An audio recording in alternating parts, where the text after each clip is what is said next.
പറഞ്ഞാണ്. നിങ്ങളിപ്പോ നാടനായിട്ട് അങ്ങനെ പറഞ്ഞത്, ഞാൻ ഹദീസ് കൊണ്ടാ പറഞ്ഞത്. ഈ തീലയും കാലയും ചോദിക്കരുത് റസൂൽ എന്ന് പറഞ്ഞത് പറയാൻ പാടില്ല. അതുകൊണ്ട് തീലയും കാലം എന്ത് പറയുമ്പോൾ ആധികാരികമായി കഴിക്കണം. ചോദിച്ചോളൂ. എന്റെ ചോദ്യം അതല്ലായിരുന്നു ശരിക്കും. ചോദിക്കുക, അതായത് വിവാഹാഘോഷമായിട്ട് ബന്ധപ്പെട്ടൊരു ചോദ്യമാണ്. സാധാരണയായി ഇന്ന് മുസ്ലിം സമൂഹത്തിന്റെ വിവാഹ ആഘോഷങ്ങളിൽ അച്ചാരം വാങ്ങുക, കൊടുക്കുക എന്നൊരു ചടങ്ങ് അത് ഗംഭീരമായിട്ട് നടക്കുന്നുണ്ട്. ആ ചടങ്ങുകളിലെല്ലാം ഇവിടുത്തെ എല്ലാ സുന്നി മുസ്ലിയാക്കന്മാരും പോയിരുന്ന് ബർക്കത്തിന് വേണ്ടി ദുആ ചെയ്യുകയും ചെയ്യുന്നുണ്ട്. അപ്പോൾ അത് അത്രയും ഹറാമാണെന്ന് അതിനെ ഹലാലാക്കി ഒരു ഇമാമും ഫത്വ പറഞ്ഞതായിട്ട് ഞാൻ കേട്ടിട്ടില്ല. ഞാൻ ഒരുപാട് ആലിമ്യങ്ങളെടുത്ത് സംശയം ചോദിച്ചിട്ടുള്ള വിഷയമാണ്. ആരും അതിനെ അനുകൂലിച്ച് പറഞ്ഞിട്ടില്ല. അത്രയും ഹറാമായി അറിയപ്പെടുന്ന ഒരു വിഷയത്തിൽ ഇവിടെയുള്ള എല്ലാ മുസ്ലിയാക്കന്മാരും പോയി ദുആ ബർക്കത്തിന് വേണ്ടി പ്രത്യേകം വധുവിന്റെ വാപ്പാക്കും ഉമ്മാക്കെല്ലാം ദുആ ചെയ്യുന്നുണ്ട്. ഇതിന്റെ ഇസ്ലാമിക അടിസ്ഥാനം എന്താണ്? ഒരു കാര്യം പോലെ ഒരു കാര്യം എന്തിന്റെ അച്ചാരമാവാകുന്നത്? എന്തിന്റെ അച്ചാരമാണെന്ന് ഞാനും ചിന്തിച്ചിട്ടുണ്ട്. കാരണം ഒരു പെൺകുട്ടിയെ പുരുഷന് കെട്ടിച്ചു കൊടുക്കുന്നതിന് പുരുഷന് അങ്ങോട്ട് അച്ചാരം കൊടുക്കുകയാണ്. അത് ഇല്ല എന്ന് ഒരു സമ്പ്രദായം ഉസ്താദ് പറയുകയാണെങ്കിൽ അൽഹംദുലില്ലാ. കാരണം ഞാൻ എന്റെ കൺമുമ്പിൽ ഇങ്ങനെ അച്ചാരം ഇപ്പൊ ഇല്ലാത്ത ഒരു ചടങ്ങ് ഈ അടുത്ത കാലത്തൊന്നും ദർശിച്ചിട്ടേ ഇല്ല. ഞാൻ ചോദിച്ചാലേ എനിക്ക് ഞങ്ങളുടെ നാട്ടിലില്ലാത്തൊരു സംഗതിയാവും ചോദിച്ചു പഠിക്കാൻ പറ്റി. പോക്കറ്റ് മണി എന്ന് പറയും. ഈ പോക്കറ്റ് വധുവിന്റെ വീട്ടുകാര് കൊടുക്കും. ഞങ്ങളുടെ നാട്ടില് അച്ചാരം എന്ന് പറയുന്നത് ഒരു കച്ചവടം നടന്നാലേ, ഞാൻ വിറ്റു ഞാൻ കൊണ്ടു എന്ന് പറഞ്ഞൊരു കച്ചവടം നടന്നാലേ 1000 ഉറുപ്പികയ്ക്ക് എടുത്തൊരു സാധനത്തിന് 1000 പൂർണ്ണമായി കൊടുക്കാതെ ആ സമയത്ത് തൽക്കാലം ഒരു സംഖ്യ കൊടുക്കുകയും പിന്നീട് സാധനം കൈമാറുന്ന സമയത്ത് അല്ലെങ്കിൽ അവധി പ്രകാരം ബാക്കി കൊടുക്കുകയും ചെയ്യുമ്പോ ആദ്യം കൊടുക്കുന്ന സംഗതിക്ക് ഞങ്ങളുടെ നാട്ടിൽ അച്ചാരം, അഡ്വാൻസ് എന്നൊക്കെ പറയും. അതാണ് ഞങ്ങളുടെ നാട്ടിൽ അച്ചാരം എന്ന് പറയും. ഇവിടെ അച്ചാരം എന്ന് പറയുന്നത് എന്തിനാണ്? ഇവിടെ അച്ചാരം എന്ന് ഉപയോഗിക്കപ്പെടുന്നത് സ്ത്രീധനം. ഉസ്താദ് പറഞ്ഞതനുസരിച്ച് സ്ത്രീധനം എന്നുള്ള കച്ചവടം ഉറപ്പിച്ചിട്ട് ആ കച്ചവടത്തിന് വാങ്ങുന്ന അഡ്വാൻസ്, അതാണ് അച്ചാരം. അത് സ്ത്രീയെ പുരുഷന് വിൽക്കണോ? അങ്ങനെയാണ് തോന്നുന്നത്. തോന്നലായാൽ ശരിയാവും. അല്ല, ഈ ഒരു ആചാരം ഈ നാട്ടിൽ നടക്കുന്നില്ല എന്ന് ഉസ്താദ് കണ്ണടച്ച് ഒരിക്കലും ഇരുട്ടാക്കരുത്. നടക്കുന്ന സമ്പ്രദായമാണ്. ഞാൻ ചോദിച്ചത് ഈ അച്ചാരം എന്നുള്ള വാക്ക് പറഞ്ഞുകൊണ്ടാണ്.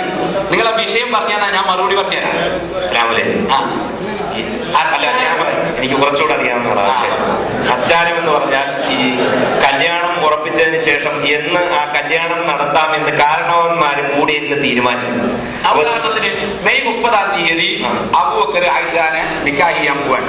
അല്ല, ആ ഡേറ്റ് തീരുമാനിക്കുന്ന ദിവസമാണ് ഈ അച്ചാരം കൊണ്ട് ഉദ്ദേശിക്കുന്നത്. അപ്പൊ അന്നത്തെ ദിവസം പിന്നെ ഈ ചെറുക്കന്റെ വാപ്പായുടെ ഒക്കെ സാന്നിധ്യത്തിൽ ചെറുക്കന് പെണ്ണിന്റെ വാപ്പായോ പെണ്ണിന്റെ ബന്ധുക്കളിൽപ്പെട്ട ആരെങ്കിലും ഒരാളോ ഈ സ്ത്രീധനമാകുന്ന കച്ചവട സമ്പ്രദായത്തിന്റെ മുന്നോടിയായിട്ട് വേണമെങ്കിൽ അതിന് ഉസ്താദ് പറഞ്ഞ അഡ്വാൻസ് എന്നോ ഇദ്ദേഹം പറഞ്ഞ അച്ചാരം, ആ പദപ്രയോഗം ഈ ഇത് സംഖ്യ കൊടുക്കുന്ന ആ പരിപാടിക്കാണ്. ഇത് ഇസ്ലാമിലില്ലാത്തതാണ്. ഞാൻ അതിനെതിരായിട്ട് വിവാഹം കഴിച്ച ആളാണ്. എനിക്കതുകൊണ്ട് ധൈര്യമായിട്ട് പറയാം. അപ്പം ഈ കൊടുക്കുന്ന തുകയാണ് അച്ചാരം എന്നതുകൊണ്ട് ഇവിടെ ഉദ്ദേശിക്കുന്നത്. അതിന് ഇസ്ലാമുമായി യാതൊരു ബന്ധവുമില്ലാത്തതാണ്. നിങ്ങൾ ഫത്വ കൊടുക്കാണോ ഇല്ലാത്തതാണ്? അല്ല, എന്നോട് ചോദിക്കാണോ? എന്നോട് ചോദിക്കാണോ? അല്ല, നിങ്ങൾ അങ്ങനെയാണ് ഫത്വ കൊടുക്കാണോ? അല്ല അല്ല, അപ്പൊ സംശയമൊന്നുമല്ല. സംശയിക്കാൻ ഞാൻ പറയാം. ഞാൻ പറഞ്ഞിട്ട് നിങ്ങൾ സംശയം തീർന്നില്ല, എന്നോട് ചോദിച്ചോളൂ. രണ്ടാം സാർ, ഒരു മിനിറ്റ്.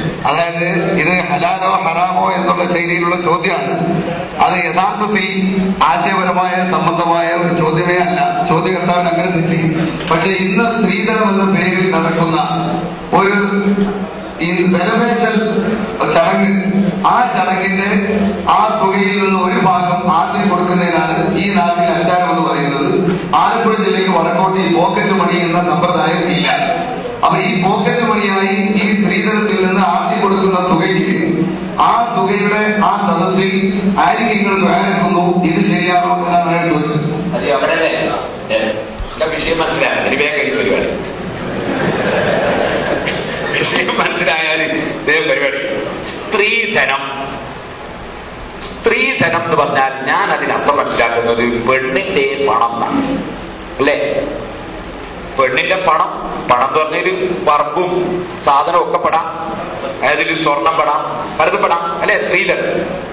സ്ത്രീയുടെ ധനം ഒരു ആള് ഒരു വിവാഹം കഴിക്കുമ്പോൾ ഒരു സ്ത്രീയെ വിവാഹം കഴിക്കാൻ വേണ്ടി ആവശ്യം. ഉദാഹരണത്തിന് എന്നോട് ഇവിടുന്ന് ഒരാൾ, തിരുവനന്തപുരത്ത് ഒരാൾ പേരോട് അത്ര മനസ്സിലാണ്, നിങ്ങൾ എന്റെ മകളെ വിവാഹം കഴിക്കണം എന്ന് പറയും. അപ്പൊ ഞാൻ അദ്ദേഹത്തോട് പറയുന്നു, ഞാൻ വിവാഹം കഴിക്കണമെങ്കിൽ ഞാൻ വിവാഹം കഴിക്കുന്ന ദിവസം ഞാനും ഒരു 25 സ്നേഹിതന്മാരും നിങ്ങളെ വീട്ടിൽ വരും. ഞങ്ങൾക്ക് 25 ആളുകൾക്കും ബിരിയാണി തരണം. ഞാൻ പറയാം, ഈ ബിരിയാണി ഹറാമാണോ, സുന്നത്താണോ, കറാഹത്താണോ, ജായിസാണോ? 20 തേനാണല്ലോ. 25 ആളെ ബിരിയാണി അതിന് പൈസ ഇല്ലേ? അല്ലെ ഞാൻ പറയുന്നത് 250 ആൾക്ക് ഭക്ഷണം കൊടുക്കണം. ഞാൻ വിവാഹം കഴിച്ച് നിങ്ങളെ വീട്ടിൽ വരുന്ന ദിവസം 250 ആൾക്ക് എന്റെ സുഹൃത്തുക്കൾക്ക് ഭക്ഷണം കൊടുക്കണം, എനിക്കും തരണം. എന്നാൽ ഇത് സ്ത്രീധനത്തിൽ പെടുന്നുണ്ടോ ഇല്ലേ? സ്ത്രീയുടെ ബാപ്പയോടാണ് ഈ സ്വത്ത് ചോദിക്കുന്നത്. സ്വത്ത് എന്ന് പറഞ്ഞാൽ 250 ആളെ ബിരിയാണി. ഒരു ബിരിയാണിക്ക് 50 റുപ്യ കൂട്ടിക്കോളി. എത്ര റുപ്യ ഉണ്ടാവും? 250 ആളെ ബിരിയാണിക്ക് എത്ര ഉണ്ടാവും? 1250 റുപ്യ. 1250 റുപ്യന്റെ ഒരു സാധനം ഞാൻ ചോദിക്കാണ് എന്റെ സുഹൃത്തുക്കൾക്ക്. 12 ഒരു 0 കോട്ടയിൽ നിങ്ങൾ കൂട്ടിക്കൊള്ളി. 12,500 റുപ്യ. 12,500 റുപ്യന്റെ സ്വത്ത് അഥവാ ഭക്ഷണം എന്റെ സ്നേഹിതന്മാർക്ക് തരണം എന്ന് ഞാൻ നിബന്ധന വെക്കുന്നു. ഈ ഭക്ഷണം ഹറാമാണോ, കറാഹത്താണോ, ജായിസാണോ? എന്താ ഉസ്താദേ പറയാ? ജായിസാണെന്ന ഉസ്താദ് പറയും. ഇനി അല്ലെങ്കിൽ കൂടിയാൽ സുന്നത്ത്. ഇത് സ്ത്രീയുടെ ധനമാണ്, അല്ലാതെ പറയാൻ പറ്റുമോ? സ്ത്രീയുടെ വാപ്പനോടല്ലേ പറഞ്ഞ് നിങ്ങൾ തരണം ഞങ്ങൾക്ക്, ഇത് സ്ത്രീയുടെ ധനം അല്ലാതെ പറയാൻ പറ്റുമോ? സ്ത്രീയുടെ ധനം ആവശ്യപ്പെട്ടത് സ്വന്താവശ്യത്തിന് മാത്രമേ, സുഹൃത്തിനടക്കം കൊടുക്കണമെന്നാ പറഞ്ഞത്. സുഹൃത്ത് കെട്ടുന്നില്ല, കെട്ടുന്ന ഇവൻ ഒറ്റ കാര്യത്തിൽ മറ്റുള്ളവർക്കും കൊടുക്കണമെന്നാണ് ഇവർ ആവശ്യപ്പെട്ടത്. ഇത് എല്ലാ നാട്ടിലും, ഞങ്ങളുടെ നാട്ടിൽ നടത്തുന്നുണ്ട്, ഇവിടെ ഒക്കെ അങ്ങനെ ഉണ്ട്. ഇത് ഹറാമാണ് എന്ന് പണ്ഡിതന്മാർക്ക് ഫത്വ കൊടുക്കാൻ പറ്റുമോ? അവിടെ പറ്റി ഫാത്തിഹ ഓതാൻ പറയുമ്പോൾ ഫാത്തിഹ ഓതാതിരിക്കാൻ പറ്റുമോ? ഞങ്ങൾക്ക് അവിടെ ഫാത്തിഹ ഓതാതിരിക്കാൻ പറ്റില്ല. കാരണം അത് ഹറാമാണെന്നുള്ളതിന് ഞങ്ങൾ തെളിവ് കണ്ടിട്ടില്ല, ഖുർആനിലും കണ്ടിട്ടില്ല, ഹദീസിലും കണ്ടിട്ടില്ല. ഇനി ഒരാളെ ഭക്ഷണവും ചോദിക്കുന്നില്ല, അയാൾ 12,500 ഭക്ഷണം ചോദിക്കുന്നില്ല, അയാൾ ചോദിക്കുന്നത് 500 റുപ്യ എനിക്ക് സ്വന്തം തരണോളാണ്.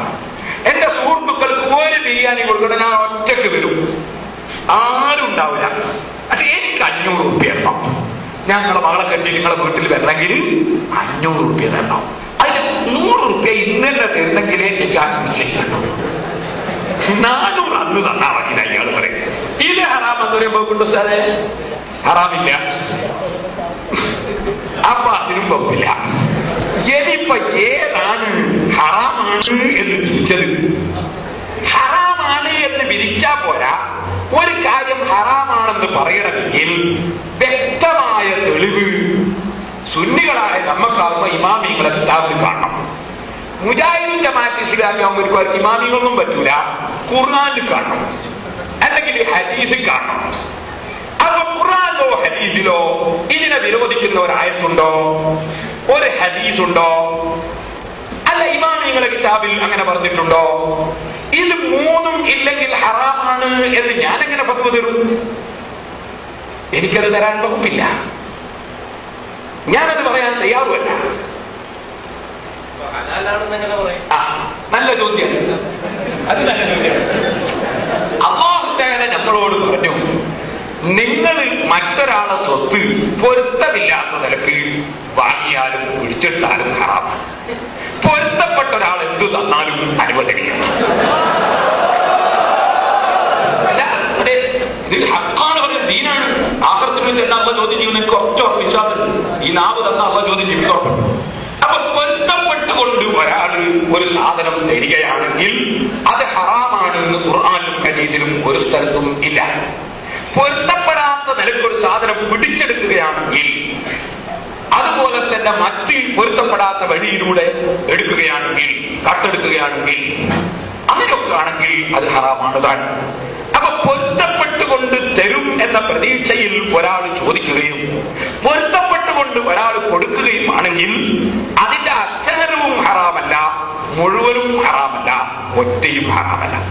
പൊരുത്തപ്പെടാത്ത നിലക്ക് പിടിച്ചെടുക്കുക, പറിച്ചെടുക്കുക, കട്ടെടുക്കുക, ഭഞ്ചിച്ചെടുക്കുക, ഇങ്ങനെ ഇസ്ലാം വിരോധിച്ച വഴികളിലൂടെയാണെങ്കിൽ അത് അച്ചാരവും ഹറാമാണ്, പിന്നെ കൊടുക്കുന്ന ഹറാമാണ്, ബിരിയാണി ഹറാമാണ്, ഒക്കെ ഹറാമാണ്. ഹറാമല്ലാത്തതൊന്നും അതിലില്ല. അപ്പൊ പൊരുത്തപ്പെട്ടുകൊണ്ട് കൊടുക്കുന്ന ഞങ്ങളുടെ നാട്ടിലൊക്കെ പൊരുത്തപ്പെട്ടുകൊണ്ട് കൊടുക്കലുണ്ട്, ഭക്ഷണം കൊടുക്കലുണ്ട്. ചിലപ്പോൾ പുതിയാപ്പിളക്ക് അമ്മോശന്റെ ഭാഗത്തുനിന്ന് പണം കൊടുക്കലുണ്ട്. അതുപോലെ തന്നെ അമ്മായി പുതിയാപ്പിളക്ക് റാഡോ വാച്ച് കൊടുക്കലുണ്ട്. ഞങ്ങളുടെ നാട്ടില് അമ്മായിക്ക് തിരിച്ച് പുതിയാപ്പിള പവനും കൊടുക്കലുണ്ട്. കല്യാണത്തിന്റെ ദിവസം നിശ്ചയിക്കുമ്പോഴും അമ്മായിക്ക് ഒരു പവൻ കൊടുക്കണമെന്ന് പെണ്ണിന്റെ പക്ഷം, പുതിയാപ്പിളക്ക് റാഡോ വാച്ച് കൊടുക്കണമെന്ന് ആന്റെ പക്ഷം. അപ്പൊ അമ്മായിക്ക് കൊടുക്കണമെന്ന് കിതാബിൽ എവിടെയെങ്കിലും ഉണ്ടോ? അമ്മായി ഞങ്ങളുടെ നാട്ടിൽ പറയാ ഭാര്യന്റെ ഉമ്മാക്ക, ഇവിടെ എന്താ പറയാ അമ്മായി, അമ്മ പിന്നെ ആയതാണോ എന്റെ അമ്മായി. അപ്പോ ഈ അമ്മായിക്ക് കൊടുക്കണമെന്ന് നിബന്ധന വെക്കലുണ്ട്. അമ്മായിക്ക് പുതിയാപ്പിള കൊടുക്കണമെന്ന് നിബന്ധന വെക്കുന്നത് ഹറാമാവോ? ഇല്ല. കാരണം പുതിയാപ്പിള പൊരുത്തപ്പെട്ട് കൊടുക്കണമെന്നായി പറയുന്നത്, പൊരുത്തപ്പെട്ടിട്ടാ കൊടുക്കുന്നത്, അതും ഹറാമില്ല. വാസ്തവത്തിന് ഭാര്യന്റെ ചെലവല്ലാതെ അമ്മായിന്റെ എന്തെങ്കിലും ഒരു ചെലവ് വിവാഹം കഴിച്ചു കഴിഞ്ഞാൽ പുതിയാപ്പിള വഹിക്കണമെന്ന് വല്ല കിതാബിലുണ്ടോ? ഇല്ല. പക്ഷെ അമ്മായിന്റെ ചെലവ് പുതിയാപ്പിള വഹിക്കേണ്ടി വരുന്നുണ്ട്. ഞങ്ങളുടെ നാട്ടിലൊക്കെ ഒരു വിവാഹം കഴിച്ചാൽ വിവാഹം കഴിച്ച പെണ്ണിന്റെ അനുജത്തിന്റെ കല്യാണം ഉണ്ടാവുമ്പോ പുതിയാപ്പിള പുട്ടനെയും കൊടുക്കണോ, ആട്ടിനെയും കൊടുക്കണോ, അരിയും കൊടുക്കണോ? ഇത് മൂത്ത പെണ്ണിന്റെ ഭർത്താവ് ഇവളെ കെട്ടിനോ? അനിയത്തിനെ കെട്ടിയില്ല. അത് കല്യാണത്തിന് എന്തെങ്കിലും കൊടുക്കണോന്നാ, കൊടുത്തില്ലെങ്കിൽ ഭയങ്കര വെക്കോ. നാട്ടിലാചാരാണ്. നിങ്ങൾ ഇവിടെ ഉണ്ടെങ്കിൽ അതെ ഉണ്ട്. അതുപോലെ തിരിച്ചിങ്ങോട്ടും ഉണ്ടാവും. പുതിയാപ്പിളുടെ അനുജം കെട്ടുമ്പോ ഈ ഭാര്യന്റെ വീട്ടുകാർ ചിലപ്പോ കൊടുക്കില്ലേ, പുതിയാപ്പിളക്കല്ല പുതിയാപ്പിളുടെ അനുജം കെട്ടുമ്പോ അപ്പൊ അവർ കൊടുക്കണോ നിങ്ങൾ? അപ്പൊ ഇങ്ങനെയാ ചില ആചാരങ്ങൾ. ഈ ആചാരങ്ങൾക്കൊക്കെ മൊത്തത്തിലുള്ള വിജയം എന്താണ്? പൊരുത്തപ്പെട്ടുകൊണ്ടാണെങ്കിൽ അനുവദനീയവും പൊരുത്തപ്പെടാത്ത വഴിയിലാണെങ്കിൽ തെറ്റുമാണ്. അത് പിടിച്ചു പറിക്കുന്ന ശൈലിയിലാണെങ്കിലും തെറ്റാണ്. എന്നാൽ പെണ്ണിന്റെ സ്വത്ത് വിവാഹം കഴിക്കുന്ന സമയത്ത് നിബന്ധനയായി എനിക്ക് തരണമെന്ന് നിബന്ധന വെക്കുന്നത് ഒരു മാന്യതയുള്ള ഏർപ്പാടല്ല. ഇദ്ദേഹം പറഞ്ഞില്ല, ഞാനേ നിന്നിട്ടില്ല. അപ്പോ പെണ്ണിന്റെ പണം എനിക്ക് കിട്ടണം എന്നൊരാൾ ആഗ്രഹിച്ചിട്ട് ചോദിക്കുന്നത് ഒരു കൂടുതൽ മാന്യതയുള്ള ഏർപ്പാടല്ല. അത്യാവശ്യമില്ലെങ്കിൽ, അത്യാവശ്യമുണ്ടെങ്കിലോ അതൊരു സഹായമാണ്. സഹായം ചോദിക്കുന്നത് തെറ്റില്ല എന്നല്ല ഇസ്തിഹാദ പറ്റുന്നുണ്ടല്ലോ നമ്മുടെ തുറക്കത്തെ. അപ്പോ അതിന് തെറ്റൂല. മുസ്ലിം ലോകത്ത് കേരളത്തിൽ ഈ ആചാരം എവിടുന്ന് വന്നു എന്ന് ചരിത്രവും കൂടി നമ്മൾ മനസ്സിലാക്കണം. അറേബ്യൻ നാട്ടിൽ നിന്ന് പാവപ്പെട്ട അറബികളാണ് ഇവിടെ ഇസ്ലാം മതം പ്രചരിപ്പിക്കാൻ വന്നത്. അവർക്കന്ന് നിങ്ങൾ പണം കൊണ്ടുവരാനുള്ള കഴിവും ഒന്നും ഉണ്ടായില്ല. അവരെ കയ്യിൽ ഇന്നത്തെ പോലെ പെട്രോളും പൊന്നൊന്നുള്ള കാലമില്ല. അറബികൾ പാവപ്പെട്ടവരാണ്. അവര് ഈ രാജ്യത്ത് ഇസ്ലാം മതം പ്രചരിപ്പിക്കാൻ വന്നപ്പോ അന്ന് പെരുമാൾ രാജാവിന്റെ കത്തും കൊണ്ടാണ് അവർ വന്നത്. ഇവിടെ വന്നപ്പോ ഇവിടെ ഉള്ളത് രാജാക്കന്മാരും പണക്കാരും കേരളീയരൊക്കെ വരെ ചോറന്മാരാണ്. അവരെടുത്ത് വന്നിട്ട് കത്തും കൊടുത്ത് ഇസ്ലാം മതം പ്രചരിപ്പിക്കുമ്പോ ഈ ഇസ്ലാമിലെ വളരെ പ്രധാനപ്പെട്ട ഒരു വിഷയമാണ് വിവാഹത്തിലൂടെ അല്ലാതെ ലൈംഗിക ബന്ധം ഏർപ്പെടാൻ പാടില്ല എന്നത്. ഈ വന്ന ഇസ്ലാമിക പ്രബോധകർക്ക് വിവാഹം കഴിക്കണം. പക്ഷെ വിവാഹം കഴിക്കാൻ ഈ അറബികളെ കയ്യിൽ 5 പൈസയില്ല. അവർക്ക് മഹ്റ് കൊടുക്കാൻ പോലും കയ്യിലൊന്നുമില്ല. സ്വന്തം തന്നെ ജീവിക്കണമെങ്കിൽ കേരളീയർ അവരെ സഹായിക്കണം. അവര് പള്ളി ഉണ്ടാക്കിയത് കേരളീയര് കൊടുത്തിട്ടാണ്. അവരിവിടെ ജീവിക്കുന്നതും കേരളീയരുടെ സഹായത്തിലാണ്. അങ്ങനെ കേരളീയരായ ആളുകൾ വിവാഹം കഴിക്കുമ്പോൾ ഈ ഭാര്യയ്ക്ക് തുണിയെടുത്തു കൊടുക്കാനും ഭാര്യയ്ക്ക് മഹ്റ് കൊടുക്കാനും ഭാര്യയ്ക്ക് ഭക്ഷണം കൊടുക്കാനുമുള്ള കഴിവില്ലാത്ത അറബികൾ ഇവിടെ വന്നപ്പോ ഇവിടത്തെ മാന്യന്മാരായ കേരളീയർ അവരോട് പറഞ്ഞു, നിങ്ങൾ അക്കാര്യത്തിൽ വേറായിട്ട് വന്നിട്ടാണിക്കല്ല, ഞങ്ങളെ പെൺകുട്ടികൾ നിങ്ങൾക്ക് വിവാഹം കഴിച്ച ചെലവിനുള്ള ഏർപ്പാട് ഞങ്ങളുടെ ചെയ്യലാണ്. ഞങ്ങൾ അങ്ങനെ നിങ്ങൾക്ക് ചെലവിനുള്ള ഏർപ്പാട് മഹ്റ് കൊടുക്കാനുള്ള നിങ്ങളെന്നെ തരും, തുണിയെടുക്കാനുള്ള നമ്മളെന്നെ തരും, ചെലവ് ഞങ്ങൾ നടക്കും, നിങ്ങളൊന്ന് കൃത്യാൽ മതി. അപ്പൊ അവർക്കറിയാം ഇത് പൊരുത്തപ്പെട്ട തന്നെയല്ലേ അമോശന്മാർ, ഒരു തെറ്റുമില്ലല്ലോ. അപ്പൊ അന്ന് വന്ന സഹാബികളും മഹാന്മാരും ആ പൊരുത്തപ്പെട്ടുകൊണ്ട് ഭാര്യയുടെ കക്ഷികൾ കൊടുക്കുന്നത് സ്വീകരിക്കുകയും അവർ വിവാഹം നടത്തുകയും ചെയ്തു. അതങ്ങനെ തുടർന്ന് വന്നതാണ്. അതൊരാവശ്യത്തിന് വേണ്ടി ഉണ്ടായല്ലോ. പക്ഷെ ഇപ്പൊ ചില ചെറുപ്പക്കാരെന്താക്കി അങ്ങനെ ഒരു ആവശ്യമൊന്നും ഇല്ലെങ്കിലും ഇതൊരു അവകാശം പോലെ ചോദിച്ച് വാങ്ങാൻ തോന്നും. അതാണ് ഏർപ്പാടാണെന്ന് ഞാൻ പറഞ്ഞത്. ഇതൊരു അവകാശമായി ചോദിച്ചു വാങ്ങേണ്ടതല്ല. അതുകൊണ്ട് മൊത്തത്തിൽ സ്ത്രീധനം നിരുത്സാഹപ്പെടുത്തേണ്ടതാണ് എന്ന് നമുക്ക് പറയാം. അതേസമയം സ്ത്രീധനം വാങ്ങുന്നത് ഹറാമാണെന്ന് പറഞ്ഞാൽ അന്ന് ആ സഹാബികളും മുൻഗാമികളും നമ്മുടെ ഉപ്പാപ്പമാരൊക്കെ ഒരു ഹറാമിലൂടെയാണ് നമ്മൾ ഉണ്ടാക്കിയത് എന്ന് പറയാൻ മാത്രം നമ്മൾ വിദ്യകളാകരുത്. നമ്മളെ ഉപ്പാപ്പമാരൊക്കെ ഒരു ഹറാമിലൂടെ വിവാഹം കഴിച്ചിട്ടാ നമ്മൾ ഉണ്ടായത് എന്ന് പറയാൻ അങ്ങനെ ഉണ്ടല്ലോ ചില ആളുകളുടെ നമ്മളെ ഉപ്പാപ്പ പരങ്ങനാണെന്ന് വിശ്വസിക്കുന്നവരുണ്ട്. അത് അങ്ങനല്ലേ, ഉപ്പാപ്പ പരങ്ങനാണെന്ന് ഡാർവിൻ മൂപ്പരൊന്നും പറയണ്ട, ഡാർവിന്റെ പരിണാമ സിദ്ധാന്തം സാധനം അതിൽ ആകത്തുക എന്താന്ന് വെച്ചാൽ ഉപ്പാപ്പ പരങ്ങനാണ്. അപ്പൊ ഇവ പോത്തു വഹിക്കുന്നതാ മനസ്സിലാക്കുന്നത്. അപ്പൊ ഇതുപോലെ നമ്മളെ ഉപ്പാപ്പാരൊക്കെ ഹറാമിലൂടെ ഒരു വിവാഹം നടത്തിയിട്ട് അതിലൂടെ ഉണ്ടായതാ നമ്മൾ എന്ന് പറയുന്ന വെട്ടിച്ചത്തിനൊന്നും സുന്നികളെ കിട്ടൂല.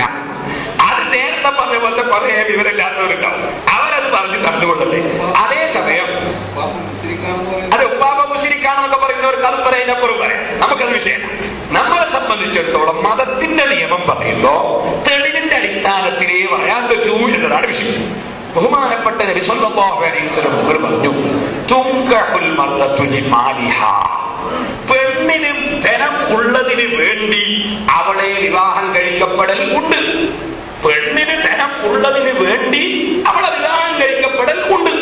ഒരു ജമാലിഹ, പെണ്ണിന് ഭംഗിയുള്ളതിന് വേണ്ടിയും വിവാഹം കഴിക്കാറുണ്ട്. ഒരു ഹസദിഹ, പെണ്ണിന് തറവാടിത്തം ഉള്ളത് കൊണ്ടും വിവാഹം കഴിക്കാറുണ്ട്. ഒരു ദീനിഹ, പെണ്ണിന് ദീനുള്ളത് കൊണ്ടും വിവാഹം കഴിക്കാറുണ്ട്. നിങ്ങൾ ദീനുള്ള പെണ്ണിനെ വിവാഹം കഴിച്ച് വിജയം നേടിക്കോളൂ എന്ന് മുഹമ്മദ് നബി സല്ലല്ലാഹു അലൈഹി വസല്ലം പറഞ്ഞു. എന്നാൽ പെണ്ണിന് ധനമുള്ളതിന് വേണ്ടി വിവാഹം കഴിക്കൽ ഹറാമാണെന്ന് നബി പറഞ്ഞു? പറഞ്ഞില്ല. അങ്ങനെ ഉണ്ട് എന്ന് റസൂലുള്ളാഹി പറയും, അത് ഹറാമാണെന്ന് റസൂലുള്ളാഹി പറഞ്ഞില്ല. തറവാടിത്തമുള്ളതിന് വേണ്ടി വിവാഹം കഴിക്കൽ ഹറാമാണെന്ന് പറഞ്ഞില്ല.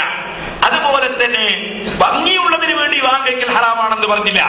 ചോദ്യം അവിടെ ഒക്കെ ബാക്കിയുണ്ട്. ഭംഗിയുള്ളവരെ ഞാൻ കെട്ടുള്ളൂ തന്നെ ഭംഗിയില്ലെല്ലാം ബാക്കിയായി പോകൂലേ? പണമുണ്ടെങ്കിലേ കെട്ടു തന്നെ പണമില്ലാത്ത പെണ്ണ് ബാക്കിയായി പോകൂലേ? അതുപോലെ തറവാടിത്തുള്ളതിനെ കെട്ടു തന്നെ തറവാടില്ലാത്ത പെണ്ണ് ബാക്കിയായി പോകൂലേ? അതെല്ലാം പണിച്ചോ കാണുന്നുണ്ടല്ലോ. അന്നിതൊന്നും അറിയാണ്ട് കുടുങ്ങിയവനൊന്നല്ലോ. അള്ളാഹ്ക്കറിയാലോ അവന് പണം കൊടുത്തു, ഇവന് കൊടുത്തില്ല, അവർക്ക് ഭംഗി കൊടുത്തു, ഇവർക്ക് കൊടുത്തില്ല. അപ്പൊ അതിനനുസരിച്ച് ഇയാളെ കുറച്ച് ചിലർക്ക് വരുമെന്ന് അള്ളാഹ്ക്കറിയാം. എന്ത് പണമൊന്നുമില്ലേ കെട്ടിക്കൊള്ളാതെ, കാരണം മനസ്സ് തിരിക്കുന്ന അള്ളയാണ്. ആ അള്ള അപ്പൊ എന്ത് ചെയ്യൂ? പണം ഇല്ലാത്തവരെ കെട്ടാൻ കുറച്ചാളെ മനസ്സിലിരിക്കും, ഭംഗിയില്ലാത്തവരെ കെട്ടാനും അള്ള മനസ്സിലിരിക്കും. ഈ ഭംഗി എന്നൊക്കെ പറയുന്നത് എനിക്ക് ഓർമ്മ എന്റെ നാട്ടില് മൊയ്തുക്കാരൻ്റെ ഒരാൾ കല്യാണം കഴിച്ചു. അപ്പൊ എന്റെ ചേട്ടന്റെ കൂടുതലാണ് കച്ചവടത്തിൽ. ചേട്ടൻ ചോദിച്ചു, എന്റെ മൊയ്തു നീ എങ്ങനെ ഇവിടെ കെട്ടിയത്? ചേട്ടനൊന്നും ആടാൻ അതിനെ പോലെ വരികയാറില്ല, കേറിപ്പോകുമ്പോ കണ്ടുപോയല്ല ഭാര്യ. അപ്പൊ ചോദിച്ചു, അല്ല മൊയ്തു നീ എങ്ങനെ കെട്ടിയത്? മൊയ്തൊക്കെ പറഞ്ഞാൽ എന്റെ കണ്ണെടുത്തിട്ട് എന്റെ പൊത്ത് വെച്ച് നോക്കട്ടെ. അപ്പോ ഓരോരുത്തർക്ക് തോന്നലല്ലേ ഭംഗി. അപ്പൊ ഓരോന്നും അള്ളാഹു തആലയാണ് നിയന്ത്രിക്കുന്നത്. നമ്മൾ അള്ളാഹിന്റെ നിയന്ത്രണത്തിലൊന്നും കടന്നു ചെല്ലൊന്നും വേണ്ട. നമ്മളെ സംബന്ധിച്ചിടത്തോളം മതത്തിന്റെ നിയമം പറയുമ്പോ തെളിവിന്റെ അടിസ്ഥാനം. ബഹുമാനപ്പെട്ട നബി സല്ലല്ലാഹു അലൈഹി വസല്ലം പറഞ്ഞു, തുൻകഹുൽ മർഅതു ലിമാലിഹാ, പെണ്ണിന് ധനം ഉള്ളതിന് വേണ്ടി അവളെ വിവാഹം കഴിക്കപ്പെടൽ ഉണ്ട്. പെണ്ണിന് ധനം ഉള്ളതിന് വേണ്ടി അവളെ വിവാഹം കഴിക്കപ്പെടൽ ഉണ്ട്. ഒരു ജമാലിഹ, പെണ്ണിന് ഭംഗിയുള്ളതിന് വേണ്ടിയും വിവാഹം കഴിക്കാറുണ്ട്. ഒരു ഹസദിഹ, പെണ്ണിന് തറവാടിത്തം ഉള്ളത് കൊണ്ടും വിവാഹം കഴിക്കാറുണ്ട്. ഒരു ദീനിഹ, പെണ്ണിന് ദീനുള്ളത് കൊണ്ടും വിവാഹം കഴിക്കാറുണ്ട്. നിങ്ങൾ ദീനുള്ള പെണ്ണിനെ വിവാഹം കഴിച്ച് വിജയം നേടിക്കോളൂ എന്ന് മുഹമ്മദ് നബി സല്ലല്ലാഹു അലൈഹി വസല്ലം പറഞ്ഞു. എന്നാൽ പെണ്ണിന് ധനമുള്ളതിന് വേണ്ടി വിവാഹം കഴിക്കൽ ഹറാമാണെന്ന് നബി പറഞ്ഞു? പറഞ്ഞില്ല. അങ്ങനെ ഉണ്ട് എന്ന് റസൂലുള്ളാഹി പറയും, അത് ഹറാമാണെന്ന് റസൂലുള്ളാഹി പറഞ്ഞില്ല. തറവാടിത്തമുള്ളതിന് വേണ്ടി വിവാഹം കഴിക്കൽ ഹറാമാണെന്ന് പറഞ്ഞില്ല. അതുപോലെ തന്നെ ഭംഗിയുള്ളതിന് വേണ്ടി വിവാഹം കഴിക്കൽ ഹറാമാണെന്ന് പറഞ്ഞില്ല. ചോദ്യം അവിടെ ഒക്കെ ബാക്കിയുണ്ട്. ഭംഗിയുള്ളവരെ ഞാൻ കെട്ടുള്ളൂ തന്നെ ഭംഗിയില്ലാത്തവരെല്ലാം ബാക്കിയായി പോകൂലേ? പണമുണ്ടെങ്കിലേ കെട്ടു തന്നെ പണമില്ലാത്ത പെണ്ണ് ബാക്കിയായി പോകൂലേ? അതുപോലെ തറവാടിത്തുള്ളതിനെ കെട്ടു തന്നെ തറവാടില്ലാത്ത പെണ്ണ് ബാക്കിയായി പോകൂലേ? അതെല്ലാം പണിച്ചോ കാണുന്നുണ്ടല്ലോ. അന്നിതൊന്നും അറിയാണ്ട് കുടുങ്ങിയവനൊന്നല്ലോ. അള്ളാഹ്ക്കറിയാലോ അവന് പണം കൊടുത്തു, ഇവന് കൊടുത്തില്ല, അവർക്ക് ഭംഗി കൊടുത്തു, ഇവർക്ക് കൊടുത്തില്ല. അപ്പൊ അതിനനുസരിച്ച് ഇയാളെ കുറച്ച് ചിലർക്ക് വരുമെന്ന് അള്ളാഹ്ക്കറിയാം. എന്ത് പണമൊന്നുമില്ലേ കെട്ടിക്കൊള്ളാതെ, കാരണം മനസ്സ് തിരിക്കുന്ന അള്ളയാണ്. ആ അള്ള അപ്പൊ എന്ത് ചെയ്യൂ? പണം ഇല്ലാത്തവരെ കെട്ടാൻ കുറച്ചാളെ മനസ്സിലിരിക്കും, ഭംഗിയില്ലാത്തവരെ കെട്ടാനും അള്ള മനസ്സിലിരിക്കും. ഈ ഭംഗി എന്നൊക്കെ പറയുന്നത് എനിക്ക് ഓർമ്മ എന്റെ നാട്ടില് മൊയ്തുക്കാരൻ്റെ ഒരാൾ കല്യാണം കഴിച്ചു. അപ്പൊ എന്റെ ചേട്ടന്റെ കൂടുതലാണ് കച്ചവടത്തിൽ. ചേട്ടൻ ചോദിച്ചു, എന്റെ മൊയ്തു നീ എങ്ങനെ ഇവിടെ കെട്ടിയത്? ചേട്ടനൊന്നും ആടാൻ അതിനെ പോലെ വരികയാറില്ല, കേറിപ്പോകുമ്പോ കണ്ടുപോയല്ല ഭാര്യ. അപ്പൊ ചോദിച്ചു, അല്ല മൊയ്തു നീ എങ്ങനെ കെട്ടിയത്? മൊയ്തൊക്കെ പറഞ്ഞാൽ എന്റെ കണ്ണെടുത്തിട്ട് എന്റെ മുഖത്ത് വെച്ച് നോക്കട്ടെ. അപ്പോ ഓരോരുത്തർക്ക് തോന്നലല്ലേ ഭംഗി. അപ്പൊ ഓരോന്നും അള്ളാഹു തആലയാണ് നിയന്ത്രിക്കുന്നത്. നമ്മൾ അള്ളാഹിന്റെ നിയന്ത്രണത്തിലൊന്നും കടന്നു ചെല്ലൊന്നും വേണ്ട. എന്ത് മഖ്ബറയിൽ അനാചാരങ്ങൾ അവിടെ പോയി സിയാറത്ത് ചെയ്തിട്ട് നമുക്ക് ബാക്കി വെക്കാമോ? എന്ന് ഇബ്നു ഹജർ ഹൈതമി ഞങ്ങളോട് ചോദിച്ചപ്പോ ഇബ്നു ഹജർ ഫത്താവയെ പറഞ്ഞ മറുപടി, അനാചാരത്തിലൊന്നും പങ്കെടുക്കാതെ നമുക്ക് സിയാറത്ത് ചെയ്തു വരാവുന്നതാണ് ഇതാണ്. അത് ഇബ്നു ഹജർ തങ്ങൾ പറഞ്ഞിട്ട് അതിന് ബഹുമാനപ്പെട്ട ഒരു തെളിവെന്താണെന്നറിയോ? കഅബത്തിന്റെ അടുക്കൽ ആണും പെണ്ണും അന്യ ആണും അന്യ പെണ്ണും തമ്മിൽ കൂട്ടിമുട്ടുന്നുണ്ട്. ഹജ്ജിന് പോയവരോട് ചോദിച്ചു നോക്ക്, അന്യ ആണോ അന്യ പെണ്ണും കഅബത്തിന്റെ അടുക്കൽ കൂട്ടിമുട്ടുന്നുണ്ട്. അതുകൊണ്ട് നമ്മുടെ തവാഫ് നമ്മൾ നിർത്തിവെക്കേണ്ടതില്ല. അവിടുന്ന് ദ്വാരക്കുന്നതും ഫാത്തിഹയൊന്നും ഖുർആനൊന്നും നിസ്കരിക്കുന്നതും നമ്മൾ നിർത്തിവെക്കേണ്ടതില്ല. നമ്മൾ കൂട്ടിമുട്ടാത്ത രൂപത്തിൽ തവാഫ് ചെയ്യാൻ ശ്രമിക്കണം. നമ്മൾ പരമാവധി അതിൽ മാറി നിൽക്കാൻ ശ്രമിക്കണം. അല്ലാതെ ഒരു കൂട്ടർ ഒരു സ്ഥലത്ത് അനാചാരം ചെയ്യുന്നത് കൊണ്ട് മറ്റൊരാൾക്ക് അവിടെ ഒരു സൽക്കർമ്മം ചെയ്തുകൂടാ എന്ന് ഇസ്ലാമിലൊരു നിയമം ഇല്ല. അതുകൊണ്ട് പണ്ഡിതന്മാരുടെ സ്ഥലത്ത് ഫാത്തിഹ ഓതി വേർക്കുന്നത് വേറൊരു കൂട്ടർ കാരണവന്മാരെ തെറ്റേണ്ടങ്ങ് ചെയ്താലും പണ്ഡിതന്മാർക്ക് നോക്കേണ്ട ആവശ്യമില്ല. പണ്ഡിതന്മാർക്ക് ഫാത്തിഹ വേർക്കുന്നതിന് തെറ്റൊന്നും ഇല്ല എന്നുകൂടി ഓർമ്മപ്പെടുത്തുകയാണ്. അതായത് ഞാൻ മർമ്മപ്രധാനമായ ചോദ്യമാണ്. അതായത് ഇസ്ലാം നിഷ്കർഷിക്കുന്ന മഹത്തായ മഹർ സമ്പ്രദായം ഇവിടെ ഉണ്ടായിരിക്കെ ഇസ്ലാമുമായി പുലബന്ധം പോലുമില്ലാത്ത ഈ സ്ത്രീധന സമ്പ്രദായത്തിൽ കൊട്ടിഘോഷിച്ചുകൊണ്ട് അതിന് ചില മുടന്ത ന്യായങ്ങൾ ഉന്നയിച്ച് അതിന് പഴുതു കണ്ടെത്താൻ ശ്രമിക്കുക മാത്രമല്ലേ, നേരെ മറിച്ച് പണ്ഡിതധർമ്മം ഒരു സമൂഹത്തിൽ ഇത്തരം അനാചാരങ്ങൾ ഉണ്ടാകുമ്പോൾ പണ്ഡിതന്മാർ അവരുടെ കടമ നിർവഹിക്കുകയല്ലേ ചെയ്യേണ്ടത്? ഒരു സമൂഹത്തിൽ പണ്ഡിതന്മാരും ഭരണകർത്താക്കളും നല്ലവരാകുമ്പോൾ അവരവരുടെ കടമ നിർവഹിക്കപ്പെടുമ്പോൾ ആ സമൂഹം ഉത്തമ സമൂഹമായി മാറുമെന്ന് തിരുനബി സല്ലല്ലാഹു അലൈഹി വസല്ലം പ്രഖ്യാപിച്ചിട്ടില്ലേ? അതുകൊണ്ട് തന്നെ ഈ അനാചാരം നടക്കുമ്പോൾ അല്ലെങ്കിൽ മോശമായ അല്ലെങ്കിൽ മാന്യതയ്ക്ക് നിരക്കാത്ത ഈ സംഭവം നടക്കുമ്പോൾ അൽ ഫാത്തിഹ പറയുന്നതിന് പകരം ആദ്യമായി അല്ലെങ്കിൽ അത് നടന്നതിന് ശേഷം സുഹൃത്തെ ഇത്തരം പരിപാടി നിങ്ങൾ നിർത്തിവെക്കുക, ലക്ഷക്കണക്കിന് യുവതികൾ ഇവിടെ നിർധനരായ യുവതികൾ സ്ത്രീധനം കൊടുക്കാൻ കഴിവില്ലാത്തതിന്റെ പേരിൽ കഷ്ടപ്പെടുത്തുന്നത്, നിങ്ങൾ അതിന് പരിഹാരം കാണാൻ ശ്രമിക്കുക. അദ്ദേഹം അച്ചാരം വാങ്ങാതെയും സ്ത്രീധനം വാങ്ങാതെയും കെട്ടി എന്നൊരു അബദ്ധം പറ്റിപ്പോയി. മറ്റുള്ളവരെ കൊണ്ടും ആ അബദ്ധം ചെയ്യിപ്പിക്കാൻ ഒരുപക്ഷെ ശ്രമിക്കുന്നത്. പണ്ടൊരാൾ മുട്ടയടിച്ചപ്പോ ഇതുപോലായിരുന്നു. ആരോ പറഞ്ഞ് അദ്ദേഹം മുട്ടയടിച്ചപ്പോഴാണ് അതിന്റെ അബദ്ധം മനസ്സിലായി. പിന്നെ 10 പേരെ കൊണ്ടുകൂടി മുട്ടയടിപ്പിക്കാൻ ശ്രമിച്ചു. അദ്ദേഹം മുട്ടയടിപ്പിച്ചത് അദ്ദേഹത്തിന് സന്തോഷമായി. ഈ സ്ത്രീധനം ഇത്തരത്തിൽ ശർഈയായി വളരെ വിശദമായി ബഹുമാനപ്പെട്ട പേരോട് ഉസ്താദ് വ്യക്തമായി പറഞ്ഞ സ്ഥിതിക്ക് അച്ചാരമായിരുന്നാലും സ്ത്രീധനമായിരുന്നാലും പൊരുത്തപ്പെട്ട് കിട്ടുന്നത് ഹലാലെന്നാണ് വ്യക്തമായി മനസ്സിലാക്കി തന്നത്. അതുകൊണ്ട് ദയവ് ചെയ്ത് അതൊരു അനിസ്ലാമികമായിട്ടോ ഇസ്ലാമിന് നിരക്കാത്ത ചടങ്ങായിട്ടോ പരിചയപ്പെടുത്തുന്നതോ പ്രചരിപ്പിക്കുന്നതോ ശരിയല്ല എന്ന് വേണം പൊതുജനം മനസ്സിലാക്കാൻ എന്നുകൂടി ഓർമ്മപ്പെടുത്തുന്നു. മഹർ ഈ വിഷയം പറഞ്ഞവിടെ നിർത്തുന്നു. മഹർ ഈ വിഷയത്തിൽ ഒരു അനുബന്ധം കൂടി ഞാൻ പറഞ്ഞ് ആ വിഷയം നിർത്തുക. മഹർ കൊടുക്കുന്നുണ്ട്. മഹർ കൊടുക്കാതെ കേരളത്തിൽ ഇന്ന് വരെ ഒരു മുസ്ലിമും വിവാഹം കഴിച്ചിട്ടില്ല, കഴിക്കുന്നില്ല. ഉണ്ടെങ്കിൽ നിങ്ങൾ പറയണം. ഉണ്ടോ? ഇല്ല. അപ്പൊ മഹർ കൊടുക്കുന്നുണ്ട്. മഹർ കൂട്ടുന്നതിന് എതിരായിട്ടല്ലാതെ മഹർ ചുരുങ്ങുന്നതിനെതിരായി ഒരിക്കലും ഒരു ചർച്ച ഇസ്ലാമിൽ വന്നിട്ടില്ല. എനിക്കറിയാം 70 ലക്ഷം രൂപയുടെ ഒരു ബിൽഡിംഗ് എനിക്കിപ്പോൾ എടുത്തു തരുന്ന ഒരു അറബിയുണ്ട്. അദ്ദേഹത്തിന്റെ മക്കൾ പെൺകുട്ടികൾ 35-40 വയസ്സായിട്ട് കിടക്കുകയാണ് അറബിയിൽ. കാരണം മഹർ കൊടുക്കാൻ കഴിയുന്ന മുതലാളിമാര് വിവാഹം കഴിക്കാൻ വരുന്നില്ല. അതുകൊണ്ട് ബാക്കിയാകുന്നത് ആര്? പെൺകുട്ടികൾ 30-35 വയസ്സുള്ള പെൺകുട്ടികൾ. കാരണം മഹർ കൊടുക്കാൻ വലിയ പണക്കാരനാണ്, അയാളെ മക്കൾക്ക് മഹർ കൊടുക്കാൻ കഴിയുന്നില്ല. അപ്പൊ മഹർ വരുന്നില്ല. ഇതുകൊണ്ടാണ് ഷെയ്ഖ് സാഹിബൊക്കെ സിന്ദൂഖ് സവാദിൽ തൊട്ട് മഹർ കൊടുക്കുന്ന ആൺകുട്ടിയൊക്കെ സഹായിക്കാൻ വേണ്ടി പാട്ടുണ്ടാക്കി വെച്ചിരിക്കുകയാണ്. കാരണം മഹറിന്റെ ആധിക്യം കൊണ്ട് പെൺകുട്ടികളെ വിവാഹം നടക്കുന്നില്ല, ആൺകുട്ടികൾക്ക് കല്യാണം കഴിക്കാൻ സാധിക്കുന്നില്ല. ഇത് അറേബ്യയിൽ ഇപ്പോൾ നടന്നുകൊണ്ടിരിക്കുന്ന ഒരു വിഷയമാണ്. അറേബ്യയിൽ അറിയുന്ന എല്ലാവർക്കും അറിയാം. അങ്ങനെ ഒരു മുസീബത്ത് ഇവിടെ ഇല്ല. ഇവിടെ ഉള്ളത് എന്താണ്?